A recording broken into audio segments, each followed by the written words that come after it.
अवांजी समातुन ताईं radio voice of Sindh London. आम्ही ॿुधी रहिया आहियो radio voice of Sindh London. अवांजी ख़िदमत में प्रोग्राम पेश कजे थो ख़बरुनि जी दुनिया। 12 जुलाई 2026 आचर जे ॾींहुं प्रोग्राम ख़बरुनि जी दुनिया साण करे आऊं अवांजी ख़िदमत में हाज़ुर अवांजो पंहिंजो मेज़बान हबीब लगारी। सभ खां पहिरियां पेश करियूं था ख़ासि ख़बरूं।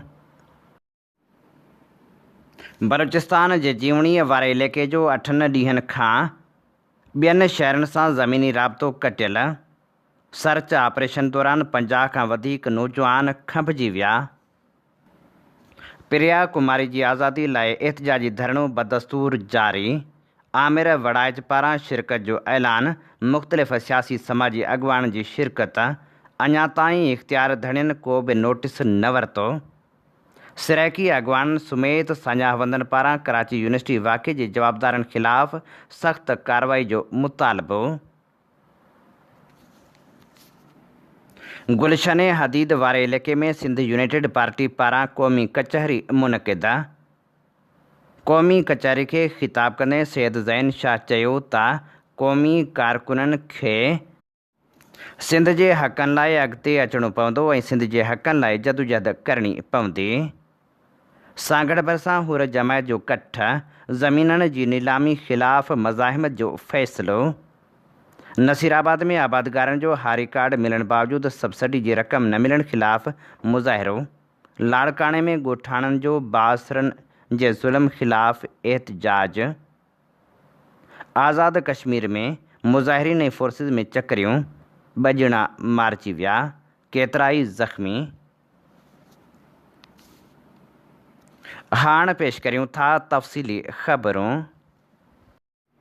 बलूचिस्तान जे सामुंडी शहर गवादर जे इलाइक़े जीवणी में गुज़िरियल 8 ॾींहंनि खां ज़मीनी आमदरफ़्त मुतासिर हुजण सबबि आम ज़िंदगी सख़्त मुतासिर आहे। मक़ामी रहवासियुनि मूजिबि जीवणी जो गवादर ऐं बलूचिस्तान जे ॿिनि इलाइक़नि सां ज़मीनी राब्तो पिणु 8 ॾींहंनि खां कटियल आहे।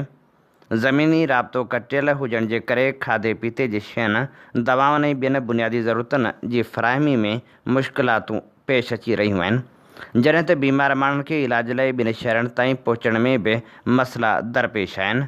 इलाइक़े जे माण्हुनि जो चवणु आहे त ताज़े वाक़े खां पोइ सॼे इलाइक़े में अहिड़ा क़दम खंया विया आहिनि जिन जा असर हज़ारे आम शहरियुनि ते पइजी रहिया आहिनि। रहवासियुनि इहा बि दावा कई आहे त मुख़्तलिफ़ इलाइक़नि मां 50 खां वधीक नौजवाननि खे हिरासत मां वठी खंभे गुम कयो वियो आहे। शहरियुनि जो चवणु आहे त कुझु माण्हुनि जे अमलनि जी ज़िमेवारी पूरे इलाइक़े या शहर जी अवाम ते लागू नथी करे सघिजे। रहवासियुनि वफ़ाक़ी सूबाई हुकूमत इंसानी हक़नि जे इदारनि चूंडियल नुमाइंदनि ऐं लाॻापियल इख़्तियारनि खां मुतालबो कयो आहे त जीवणी जी सूरतहाल जो फ़ौरी तौरु नोटिस वरितो वञे। शहरियुनि जी आज़ादाणी आमदरफ़्त बहाल कई वञे। ख़ुराक ऐं तिबी सहूलतुनि जी फ़राहमी खे यकीनी बणायो वञे। यादि रहे त 3 जुलाई ते पानवान में पाकिस्तान कोस्ट गार्ड जी कैंप ते BLA पारां हमिलो कयो वियो हो, जंहिंखां पोइ अहिड़ियूं कार्रवायूं मंज़र आम ते आयूं आहिनि। नेशनल पार्टी पारां चयो वियो आहे त जीवणी जे इलाइक़े पानवान में कोस्ट गार्ड जी चेक पोस्ट ते थियल धमाके खां पोइ सॼे इलाइक़े जे दाख़िली ऐं ख़ारिजी रस्तनि जी बंदिश सबबि आम शहरियुनि जी ज़िंदगी सख़्त मुश्किलातुनि जो शिकार आहे। बयान में चयो वियो आहे त हुकूमत अमन अमान क़ाइमु करणु ऐं अवाम जी जान ऐं माल जे तहफ़ुज़ जी ज़िम्मेवार आहे, पर अहिड़ा क़दम जिन सबबि आम शहरी इज्तमाही सज़ा जो शिकार थियनि कंहिं बि सूरत में मुनासिब न आहे। मरकज़ी तर्जुमान पंहिंजे जारी कयल बयान में चयो आहे त रस्ता मुसलसल बंदि हुजण जे करे जीवणी ऐं भरपासे वारनि इलाइक़नि में खाधे पीते जे शयुनि जी सख़्त खोट पैदा थी वई आहे। पाणी जी फ़राहमी पिणु मुतासिर थी आहे, जॾहिं त मरीज़, बुज़ुर्ग, औरतूं, ॿार, मज़दूर, शागिर्द ऐं रोज़गार सां लाॻापियल माण्हू सख़्त तकलीफ़ुनि खे मोड़ी रहिया आहिनि। मामूल जी ज़िंदगी मुकमल तौर ते मफ़लूज थी वई आहे। जारी कयल बयान में चयो वियो आहे त अमन अमान जी बहाली लाइ असराइता क़दम खणणु हुकूमत जी ज़िम्मेवारी आहे, पर उन्हनि क़दमनि जी आड़ में सॼी आबादी खे घेरे में आणणु ऐं बुनियादी ज़िंदगी जे सहूलतुनि खां महरूम करणु इंसाफ़, इंसानी हक़नि ऐं आइनी ज़िम्मेवारियुनि जो उबतड़ आहे। अहिड़ा क़दम अवाम में बेचैनी ऐं परेशानी पैदा कनि था। जेके कंहिं बि सूरत में मसइले जो हल न आहिनि। नेशनल पार्टी हुकूमत बलूचिस्तान ज़िले इंतज़ामिया ऐं लाॻापियल इदारनि खां मुतालबो कयो आहे त जीवण जा समूरा रस्ता फौरी तौर खुलिया वञनि, पाणी, खुराक ऐं ॿियनि बुनियादी ज़रूरतनि जी बिना रुकावट फ़राहमी यकीनी बणाई वञे, शहरियुनि खे पेश ईंदड़ गैर ज़रूरी मुश्किलातुनि जो फौरी अज़ालो कयो वञे, अमन अमान जी बहाली लाइ अहिड़ा क़दम खयां वञनि जिन सां आम शहरियुनि जा बुनियादी हक़ मुतासिर न थियनि। सिंध यूनाइटेड पार्टी ज़िले मलीर तरफ़ां गुलशन हदीद में कयल क़ौमी कचहरी में मरकज़ी अॻवान Jagdish Ahuja, information secretary Ramzan Burdo, divisional chief organiser Arbab Khadim Burdo, engineer Qutub Jatoi, Makhdoom Shams, doctor Ali Nawaz Gabol, Shabbir Dero ऐं ॿिया शरीक थिया। क़ौमी कचहरी दौरान इलाइक़े जे नौजवाननि तरफ़ां पार्टी सदर सैयद ज़ैन शाह जी मौजूदगी में SUP में शमूलियत जो ऐलान कयो वियो, जॾहिं त उन मौक़े ते सैयद ज़ैन शाह ख़िताब कंदे चयो त सिंध जे कुदरती वसीलनि, पाणी, ज़मीन ऐं आइनी इख़्तियारनि ते मुनज़म नमूने सां कब्ज़े जूं कोशिशूं जारी आहिनि, जिन जो सिंध जा माण्हू पुरअमन अवामी ताक़त सां मुक़ाबिलो कंदा। क़ौमी कचहरी खे ख़िताब कंदे सैयद ज़ैन शाह चयो त सिंध में मुख़्तलिफ़ ज़िलनि में क़ौमी कचहरियूं करण जो मक़सदु माण्हुनि खे मौजूदा सियासी हालतुनि, क़ौमी वसीलनि ऐं सिंध खे दरपेश ख़तरनि बाबति आगाह करणु आहे। हुन चयो त 6 नवनि किनारनि वारे मनसूबे ख़िलाफ़ सिंध जी अवाम जी पुरअमन जदोजहद साबित कयो त अवामी ताक़त हर वॾे फ़ैसिले खे पोइते धिकी सघे थी। संदसि चवणु हो त हाणे बि वफ़ाक़ी हुकूमत ऐं कंपनी सरकार मुख़्तलिफ़ मनसूबनि ज़रिए सिंध जे ज़मीननि, पाणी, मैदनियात ऐं सामूंडी पटी ते कंट्रोल करणु चाहे थी। सैयद ज़ैन शाह चयो त स्पेशल इन्वेस्टमेंट वसीले काउंसिल ऑफ कॉमन इंटरेस्ट खे गैर फ़ाल बणायो पियो वञे, सूबनि जे आइनी इख़्तियारनि खे महदूद कयो पियो वञे, ग्रीन पाकिस्तान इनिशिएटिव, मैदनियात, सामूंडी ज़मीननि ऐं ॿियनि वसीलनि बाबति फ़ैसिला हाणे सूबनि बदिरां मरकज़ी सतह ते कया पिया वञनि। हुन वधीक चयो त सिंध जे गैस, तेल, ज़मीननि ऐं पाणी बाबति माज़ी में बि अहिड़ा फ़ैसिला थिया, पर सिंध जी मज़ाहिमत सबबि केतिरा ई मनसूबा नाकाम बणिया। संदसि चवणु हो त हाणे बि नवां कैनाल, नवनि डेमनि ऐं ॿियनि मनसूबनि ज़रिए सिंध जे पाणी ते कब्ज़े जूं कोशिशूं जारी आहिनि। SUP जे सदर वधीक चयो त सिंध में गैर क़ानूनी आबादकारी ऐं डेमोग्राफ़ी तब्दील करण जूं कोशिशूं बि थी रहियूं आहिनि, जॾहिं त डोमिसाइल ऐं सुञाणप कार्ड बाबति पॉलिसियुनि में तब्दीलियूं बि सिंध जे मुफ़ादनि ख़िलाफ़ आहिनि। सैयद ज़ैन शाह ख़िताब कंदे चयो त सिंध खे पंहिंजे वसीलनि, टैक्स, ज़मीननि ऐं शोहरियत बाबति आइनी हक़ मिलणु घुरिजनि।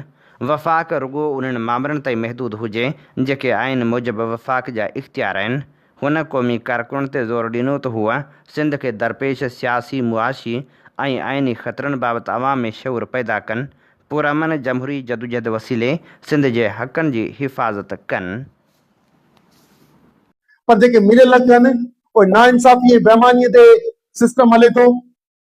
इन नाइंसाफ़ी ऐं बेईमानीअ जी छुड़वागी कंपनी सरकार ॾेई छॾी आहे ऐं उनखे ठीकु करणु असांजो कमु आहे। अवामी नुमाइंदगी किन शयुनि में डेवलपमेंट कराईंदी हूंदी, पर क़ौमी गद्दारी थी करे, क़ौमी सौदेबाज़ी थी करे, इन्हनि खे दिफ़ा करण लाइ क़ौमी कारकुन पंहिंजो रोल अदा करे। क़ौमी कारकुन अकेले सिर्फ़ आवाज़ न उतारींदो सिर्फ़, पर सिंध जे करोड़े माण्हुनि में पंहिंजो मौजूदा सियासी मसइला उन्हनि जो केस खणी ॻाल्हाईंदो। जॾहिं जेको फ़ैसिलो थिए नए डैम जी अनाउंसमेंट ते या कंसेंट ॾिनूं अथनि त असां निकिरी पऊं। ही सूबाई असेंबली, क़ौमी असेंबली, सेनेटर जेके तमामु आहिनि मेंबर, उहे दिफ़ा त कोन पिया कनि, पर बजट सेशन ॾिठो हूंदो मज़ाक कनि था। ऐं पाण जेके मुंहिंजा हमअसर साथी दोस्त रही वेठा आहियो, जेके उमिरि जा आहियूं, पाण इहा मश्करी ॾिठी आहे। 80 ॾहाके में ॾिठी आहे, 90 में बि, पोयनि 40 सालनि खां वठी ॾिसंदा पिया अचूं त हितां लिसानी झगड़ा कराए, रतोचान करे, बहस कराए, नवां तज़ाद पैदा करे ॻाल्हियुनि खे ॿिए पासे खणी ईंदा ॼण। ऐं बजट सेशन हो या तव्हांखे लॻो हूंदो त बाबा बा जा जुमिला ॻाल्हाए अथनि, भई तक़रीरूं ॿुधण में शाबाश ॾे वञनि। सिंध लुटाए हितां जी बजट में उहो सभु मिल्कियतूं ॾेई ऐं पोइ हिते ड्रामो वेही स्टेज शो थिए थो। इन सॼी शइ खां पाण बाख़बर पाण थियूं, ॿियनि खे करियूं। जेके जेके चैलेंजिस आहिनि उन्हनि खे ख़तमु करण लाइ नथा करियूं। ख़तमु करण खां सवाइ कोन थींदो, छो त अॻे क़ौमी तहरीक आवाज़ उथारींदी रही हमेशह। ईअं न आहे, उन्हनि जे खोड़ कामयाबियूं आहिनि उन्हनि जे सॼे ऐं सॼी सिंध में। तहलको छा, हाणे तहलके खां हेठि हाणे यूनियन काउंसिलूं ऐं सभु कोन थियूं आहिनि, पर आउं सम्झां पियो त 80% थी वयूं हूंदियूं। हीअं 50-50, 100-100, 200 माण्हुनि जूं कचहरियूं पोयनि 4-5 सालनि में ॾाढियूं कयूं आहिनि। 4 सालनि में त उते ई बि छटियो पियो आहे। साईं जीएम सैदरुगो पंहिंजे मुस्तहकम इरादे सां थी बीठो, हुनखे अवाम में वञणु ॾिनो, पर हुन हालतुनि आर पंहिंजो मुस्तक़िल मिज़ाजी सां पंहिंजी क़ौमी जिस्म ठाहियो, उन में रूह पोखियो, उन में सोच ॾिनी ऐं उहा सोच मूं ॾिठी। कोहिस्तान में जिते पाणी नथो वञे, रेगिस्तान में मिटीअ में जिते, ऐं सलामकोट में तव्हांजो नहरी पाणी कोन थो वञे, उतां ई बि माण्हू सिंधूअ खे बचाइण लाइ निकिता। उन करे उहा सोच पंहिंजी जाइ ते मौजूदु आहे। ऐं खोड़ माण्हू के सियासत में आहिनि, के न आहिनि, पर पंहिंजे वतन तां जी जाग्राफी, वतन जे पाणी, वतन जे वसीलनि ऐं उन जी बका ऐं तरक़ीअ जा ख्वाहिश, उन्हनि जी अपॉर्चुनिस्ट क्लास या जेको पैसे वारो या सरदार के पीर के वरी हेठां वर्करनि मां थियल धाड़ियल जेके हींअर मुख़्तलिफ़ पार्टियुनि जा जिन वञी पंहिंजा सौदा करे खया आहिनि, उहे सभु ही सौदो पिया कनि ऐं ज़ाती ज़ातियात ऐं पंहिंजे पेट भरण जे तरफ़ वधनि पिया। हिते सिंध के मिलियल हक़नि में नाइंसाफ़ी कंदड़नि जे ख़िलाफ़ सिंध पार्टी बड़े थी। सांगड़ में नेशनल पार्टीअ जी मेज़बानी हेठि रथियल क़ौमी कॉन्फ्रेंस जूं तयारियूं जारी आहिनि। नेशनल पार्टी जो वफ़द ताजमरी जी अॻवानी में अवामी तहरीक जी ऑफिस पहुतो। अवामी तहरीक जे सीनियर नायब सदर नूर अहमद कात्यार, मरकज़ी अॻवान अब्दुल कादिर रांटो, मरकज़ी अॻवान नूर नबी पलीजो ऐं ॿिनि सां मुलाक़ात करे खेसि नेशनल पार्टीअ जी मेज़बानी में 16 जुलाई 11 वॻे सांगड़ में थींदड़ क़ौमी कॉन्फ्रेंस में शिरकत जी दावत ॾिनी। उन मौक़े ते आलमी, मुल्की ऐं सिंध जी सूरतहाल ते ख़्यालनि जी ॾे वठि कई वई, जंहिंमें सिंध अंदरि वधंदड़ बदअमनी, नियाणियुनि जे अफ़वाहनि, पाणी जी खोट सबबि सिंध में पैदा थींदड़ ॾुकार वारी सूरतहाल, क़ौमी वसीलनि ते वफ़ाक़ तरफ़ां थींदड़ कब्ज़नि ऐं सिंध खे मनशा जी आड़ाह जे हवाले करण जहिड़नि मसइलनि ते ॻणती जो इज़हार कयो वियो। उन मौक़े ते नेशनल पार्टीअ जे वफ़द रसूल बख्श पलीजे साहिब जी तुरबत वारे मैदान, जिते हर साल पलीजे साहिब जी वरसी जो बेमिसाल प्रोग्राम थींदो आहे, उन ते हिकु फ़ौजी अहलकार, 2 पुलिस अहलकारनि ऐं संसद 2-3 भाइरनि तरफ़ां कयल कब्ज़नि जी पुरज़ोर मज़मत कई वई ऐं ईअं मुतालबो कयो वियो त जलसेगाह जे मैदान तां कब्ज़ो फ़ौरी तौर ते ख़तमु करायो वञे। सियासी समाजी धुरियुनि पारां कराची यूनिवर्सिटी वारे वाक़े जी मज़मत कंदे जवाबदारनि ख़िलाफ़ सख़्त कार्रवाई जो मुतालबो कयो वियो आहे। सिरैकी अॻवान ज़हूर अहमद धारेजा पिणु पंहिंजे जारी कयल मज़मती बयान में चयो आहे त ज़िम्मेवारनि ख़िलाफ़ कार्रवाई कई वञे। सिरैकी अॻवान राशिद अज़ीज़ भुट्टा जो चवणु आहे त कराची यूनिवर्सिटीअ जे सिरैकी शोबे जी चेयरपर्सन नाहिद परवीन खे तहफ़ुज़ फ़राहम कयो वञे। सराइकी एक्शन कमेटी पाकिस्तान के मरकज़ी चेयरमैन राशिद अज़ीज़ भुट्टा कराची यूनिवर्सिटी में सिंधी शोबे के निशानो बनाइण ऐं सिंधी शागिर्दनि खे ज़ख़्मी करण वारे वाक़े ते अफ़सोस जो इज़हार कयो। हुन चयो त सिंध जे घरू वज़ीर जे हुकुम ते जवाबदारनि ख़िलाफ़ मुबीना टाउन ते FIR दाख़िल कई वई आहे।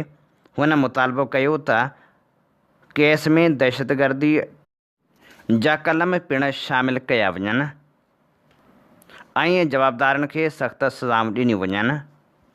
सिंध दे सूबाई दारुल हुकूमत कराची दी एक बहुत वड्डी यूनिवर्सिटी है जामिया कराची, उनके अंदर सिंधी शोबे है जिन्हें उत्ते हमला किया गया और सिंधी तलबा को यानी कि जख्मी किया गया, सिंधी असातिज़ा को हरासा किया गया। वज़ीर दाखिला के हुक्म के उत्ते मुकदमा दर्ज थी गए मुबीना टाउन थाने के जोड़े मुलजमान हैं, लेकिन मैं ये समझदा कि सिर्फ ये जड़ा ना ये मुकदमे यानी कि इजाफा किया वने इन जो दफात हैं उन्हें इजाफा किया वने और इंसदाद दहशतगर्दी विंग के जो दफात हैं वो ही शामिल किए वजन। नाल नाल मैं वज़ीर आला सिंध गवर्नर सिंध तो यानी कि मुतालबा करना कि जड़ा जड़ी सिंधी शोबे की इंचार्ज है नाहिद परवीन एक मुकम्मल तहफ़्फ़ुज़ फराहम किया वने और एक मुकम्मल सिक्योरिटी फराहम की वने ताकि कोई नाखुशगवार वाक़या पेश ना हो। सियासी समाजी अगवान पारां कराची यूनिवर्सिटी में सिंधी शागिर्दनि ते थियल तशदुद ऐं सिंधी शोबे ते हमले जी मज़म्मत कंदे जवाबदारनि खे गिरफ़्तार करण जो मुतालबो कयो पियो वञे।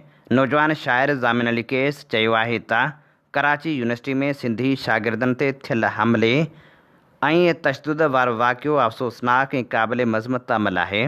यूनिवर्सिटियूं इल्म ऐं बर्दाश्त जूं दरसगाहूं हूंदियूं आहिनि, न कि ॾाढ ऐं तशदुद जा मैदान। जेकॾहिं कंहिं शागिर्द खां कानून जी ख़िलाफ़ वर्ज़ी थिए थी त उन लाइ यूनिवर्सिटी इंतिज़ामिया पुलिस ऐं अदालतूं मौजूदु आहिनि। सवाल इहो थो पैदा थिए त इस्लामी जमियत तुलबा कहिड़ो ठीको खंयो आहे कानून संभालण जो। कंहिं बि तनज़ीम खे इहो इख़्तियार हासिल नाहे त उहा पाण जज पुलिस ऐं जलाद बणिजी शागिर्दनि ख़िलाफ़ कार्रवाई करे। अहिड़ो रवैयो तालीमी इदारनि जे माहौल खे तबाह करे थो ऐं शागिर्दनि में ख़ौफ़ पैदा करे थो। असां मुतालबो करियूं था त वाक़े जी शफ़ाफ़ जांच करे ज़िम्मेवारनि ख़िलाफ़ कानून मूजिबि सख़्त कार्रवाई कई वञे। सांगढ़ तालके जी देह जींदो में 2800 एकड़नि खां वधीक सरकारी ज़मीन मुबीना तौर बासर माण्हुनि खे अलाट करण वारे मामले ते हुर जमायत जा 4 अहम ख़लीफ़ा ख़लीफ़ो अली ग़ुलाम निज़ामाणी, ख़लीफ़ो मोहम्मद हाशिम ख़ासखेली, ख़लीफ़ो कासिम फ़कीर महर, ख़लीफ़ो दोदो उनड़, चेयरमैन फ़ैसला कमेटी सईद ख़ान निज़ामाणी हुर जमायत जे सवें माण्हुनि सां गॾु जीअंदो वारे इलाइक़े में पहुची कठ कोठायो। उन मौक़े ते एहतजाज पिणु कयो वियो। उन मौक़े ते अॻवान चयो त हीअ हुर जमायत जो इलाइक़ो आहे। हितां जे माण्हुनि मुल्क जी आज़ादी लाइ क़ुर्बानियूं ॾिनियूं। 1965 ऐं 1971 वारनि जंगनि में बि सरहदनि जी हिफ़ाज़त कई। उन्हनि जे बचनि खे दरबदर करे सिंध हुकूमत हितां जूं हज़ारे एकड़ ज़मीनूं बासर माण्हुनि खे अलाट कयूं आहिनि, जंहिं ख़िलाफ़ एहतजाज करे रहिया आहियूं। हुननि चयो त ज़मीननि जी अलाटमेंट रद्द न कई वई त असीं मज़ाहिमत कंदासीं। संगरार वारे इलाइक़े मां अगवा थियल प्रिया कुमारी ऐं ॿियनि मग़वी ॿारनि जी आज़ादी लाइ प्रिया एक्शन कमेटी जे सॾ ते बबरलो बाईपास वटि एहतजाजी धरणो काल्ह 15 ॾींहं बि जारी रखियो वियो। उन्हीअ धरणे में शामिल वारसनि समाजी कारकुननि ऐं शहरियुनि एहतजाज कंदे ज़ोरदार नारेबाज़ी हई, जॾहिं त एहतजाजी कैंप में वॾे अंग में अॻवाननि शिरकत कई, जॾहिं त समाजी अॻवान शाइस्ता खोसो, आयशा ऐं ॿिया पिणु शामिल हुआ।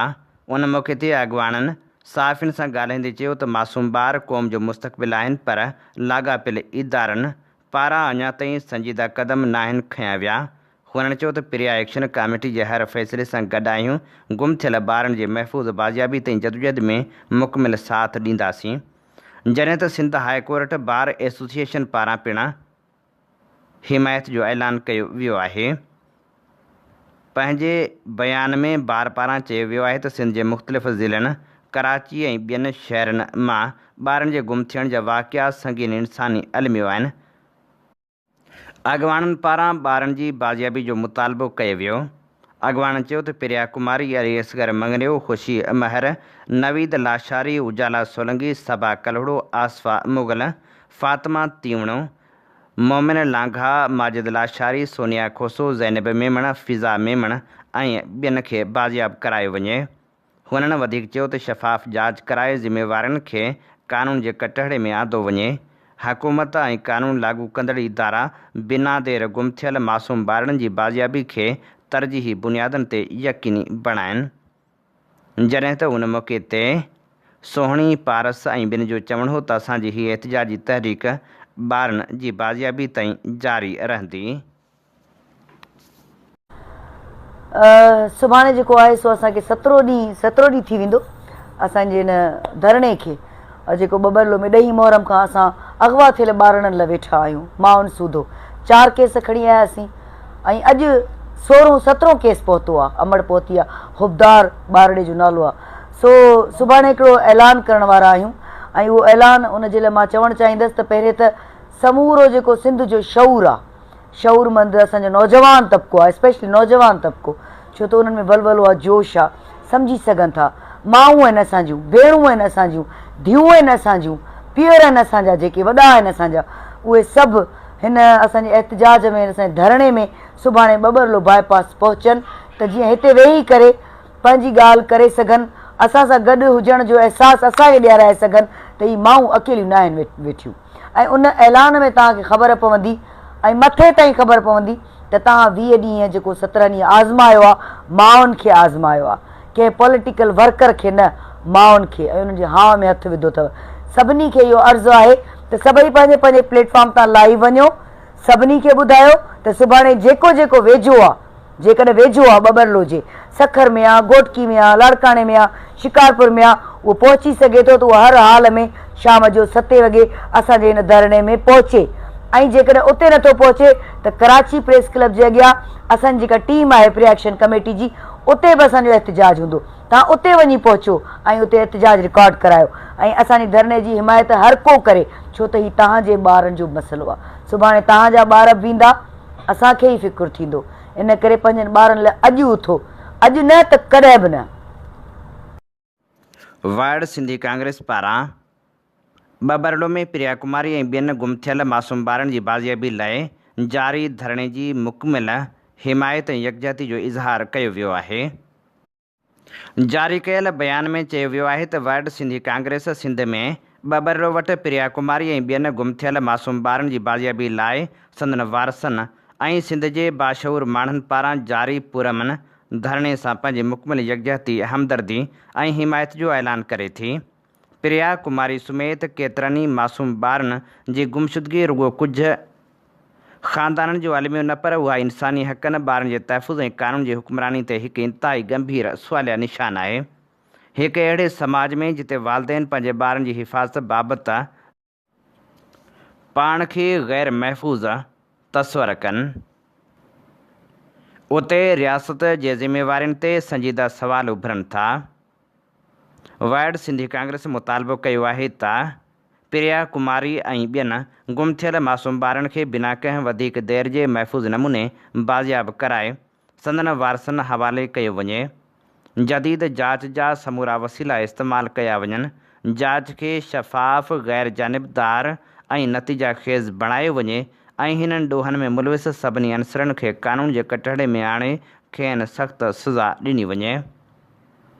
वफ़ाक़ी ऐं सिंध हुकूमत कानून लागू कंदड़ इदारनि ऐं अदालती इख़्तियारनि खे यादि ॾियारणु चाहियूं था त ॿारनि जे तहफ़ुज़ खे यकीनी बणाइण संदनि आइनी, कानूनी ऐं इख़लाक़ी ज़िम्मेवारी आहे, जंहिंखां कंहिं बि सूरत में मुंहुं नथो मोड़े सघिजे।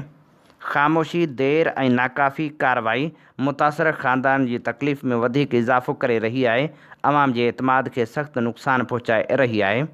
वार्ड सिंधी कांग्रेस गॾियल क़ौमनि, यूनिसेफ, आलमी इंसानी हक़नि जे तनज़ीमनि, सिविल सोसाइटी, मीडिया ऐं इंसाफ़ पसंदि माण्हुनि खे अपील करे थी त हू प्रिया कुमारी ऐं ॿियनि गुम थियल मासूम ॿारनि जी बाज़ियाबी लाइ पंहिंजो मुसर आवाज़ बुलंद कनि ऐं पाकिस्तान ते ज़ोर भरियनि त हूअ पंहिंजे क़ौमी ऐं बैन अल-अक़वामी ज़िम्मेवारियुनि ते अमल कंदे ॿारनि जे तहफ़ुज़ खे यकीनी बणाए। पाकिस्तान जी वालार हेठि आयल आज़ाद कश्मीर वारे इलाइक़े में बदस्तूर एहतिजाजी तहरीक जारी आहे। रावला कोट वटि पिणु एहतिजाजी धरणो जारी आहे। इलेक्शन जे ऐलान बावजूदि अञा ताईं चूंड सरगर्मियूं शुरू थी न आहिनि सघियूं, जॾहिं त आज़ाद कश्मीर जा रहवासी सरापा एहतिजाज बणियल आहिनि। जंडाला वारे हंध ते रेंजर्स जी फायरिंग में नौजवान नज़ाकत समेत 2 ॼणा मारिजी विया, जॾहिं त 13 खां वधीक मुज़ाहिरीन जे ज़ख़्मी थियण जा इतला आहिनि।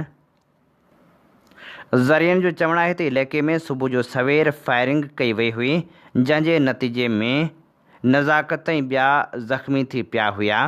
नज़ाकत समेत 2 ॼणनि इस्पतालनि में पसाह पूरा कया।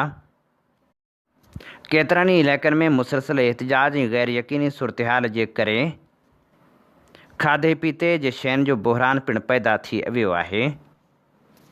लाड़काणे में बाकराणी तालके जे ॻोठ ख़ैरमुहम्मद आरिजा जे रहवासी पंहिंजे पुटनि सां गॾु बासरनि जे मुबैना ज़ुल्मनि ख़िलाफ़ प्रेस क्लब अॻियां एहतिजाजी मुज़ाहिरो कयो। उन मौक़े ते ॻाल्हाईंदे पोरियत मोहम्मद सफ़र बुरड़ो चयो त बासरनि असां ते कूड़ो चोरी जो इल्ज़ाम हणी असांखां ॾंड जी रक़म वरिती आहे। तशदुद कयो वियो, अञा बि धमकियूं ॾिनियूं पियूं वञनि। हुननि मुतालबो कयो त फौरी तौर ते नोटिस वठी असांखे इंसाफ़ ॾियारियो वञे। नसीराबाद में पिणु आबादगारनि हारी कार्ड मिलण बावजूदि कणक जी सब्सिडी वारी रक़म न मिलण ख़िलाफ़ एहतिजाजी मुज़ाहिरो कयो। एहतिजाज जी अॻवानी कंदड़ हामिद अली चांडियो ऐं ॿियनि चयो त एग्रीकल्चर इंतिज़ामिया ऐं बैंक अमलदारनि मिली भगत करे कणक सब्सिडी वारी रक़म रोके छॾी आहे। असीं ऑफिसनि जा चकर काटे थकिजी पिया आहियूं, पर को बि अमलदार असांजी ॻाल्हि ॿुधण लाइ तयारु ई न आहे। हुननि मुतालबो कयो त फौरी तौर ते नोटिस वठी असांखे रक़म ॾियारण लाइ क़दम खयां वञनि। क़ौमी अवामी तहरीक जे सरबराह अयाज़ लतीफ़ पलीजे चयो आहे त सिंध जो पाणी वसीला विकिणण खां पोइ पीपल्स पार्टी अवाम खे बेवकूफ़ बणाइण लाइ एहतिजाजनि जो ड्रामो करे रही आहे। अवाम दुश्मन हुकुमरान हिकु ई वक़्तु इक़्तिदार ऐं मुख़ालिफ़ धुर जा मज़ा वठी रहिया आहिनि। सिंध जो पाणी हिननि जी मर्ज़ी सां चोरी कयो पियो वञे। सिंध जा पैसा वफ़ाक़ ऐं ॿियनि सूबनि में तरक़ियाती कमनि ते ख़र्च करे रहिया आहिनि। ऐवान सदर में वेही सिंध दुश्मन कैनालनि ऐं डेमनि जी मंज़ूरी ॾेई रहिया आहिनि। सिंध जो अवाम पीपल्स पार्टीअ जी मकर ऐं फ़रेब खे सम्झी चुको आहे। ज़मीनूं वसीला बंदरगाह सिंध जो तख़्तगाह कराची कोयलो कारूंजर समेत समूरा वसीला विकिरो कया पिया वञनि।